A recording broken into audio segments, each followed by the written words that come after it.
Hi friends, welcome to A to Z Trichy vlog. இன்றைக்கி நம்ம வீடியோவில் என்ன பார்க்க போகிறோம் அப்படின்னா, நாங்கள் திருப்பதி போகணுன்னு சொல்லியிருந்தேங்க. அதை தான் வந்துட்டு வீடியோவில் பார்க்க போகிறோம், எப்படி போகணுன்றதை பார்க்க போகிறோம். ஃபஸ்ட்டு என்ன பண்ணுவோன்னா, மதுரையிலேருந்து சென்னைக்கு இப்போ டிக்கெட் போட்டு சென்னையிலேருந்து திருப்பதிக்கு போகிறோங்க. அது நாங்கள் என்ன பண்ணிட்டோம்னா, பிப்ரவரி மாதம் போகிறதுக்கு 3 மாதம் முன்னாடியே வந்து தரிசனத்துக்கு நாங்கள் ஆன்லைன்லேயே டிக்கெட் புக் பண்ணிட்டோம். பிப்ரவரி மாதம் போனோம்னா டிசம்பர் மாதம் நவம்பர் டிசம்பரில் தான் வந்துட்டு நாங்கள் வந்து புக் பண்ணிட்டோம். ஆன்லைன்லேயே வந்து அங்கே ஸ்பெஷல் தரிசனத்துக்கு புக் பண்ணிவிட்டு அங்கே ரூமுக்கும் நாங்கள் இங்கேருந்து புக் பண்ணிட்டோங்க. அதனால் வந்து நாங்கள் போகிற அந்த டைமிங்க்கு வந்து ட்ரெயின் வந்து துருவா கடையெல்லாம் மாறி மாறி போகிற மாதிரி தான் இருந்துச்சு. அதனால் மதுரையிலேருந்து சென்னைக்கு போயிட்டு சென்னையிலேருந்து திருப்பதி போகிற மாதிரி தான் போனோம். ஃபஸ்ட்டு மதுரையிலேருந்து சென்னைக்கு போயிட்டோம். சென்னை எக்மோர்லேருந்து சென்ட்ரலுக்கு போகிறதுக்காக மெட்ரோவில் போயிட்டு மெட்ரோலேருந்து சென்டர்லேருந்து அப்புறம் நாங்கள் திருப்பதி போனோங்க.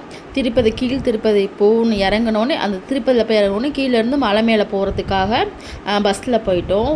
மலை மேலே பஸ்ஸில் போயிட்டு அங்கே போயிட்டு தாங்க நாங்கள் லாக்கர் புக் பண்ணோம், எல்லாம் இது பண்ணுவோம். இங்கே பாருங்கள், வியூவை பாருங்களேன், எவ்வளோ நல்லா இருக்குது பாருங்கள். மலை மேலே போகிற அந்த வியூவை பாருங்கள், எவ்வளோ நல்லா இருக்குது. ஆனால் என்னென்னா தலை சுற்றி வாமிட் தாங்க வந்தது. ஏன்னா சுற்றி போனால ஒரு சில பேருக்கு சேராது, எனக்கு சேரலை, தலை சுற்றி வாமிட் தான் வந்துச்சு. ஒரு வேளை எப்படியோ வந்து மேலே போயாச்சுங்க. மேலே போனோன்னே ரூம்பை கண்டுபிடிக்கிறது தாங்க பெரிய வேலையாக இருந்துச்சு. அதை அடுத்த வீடியோவில் பார்ப்போம். பாய்.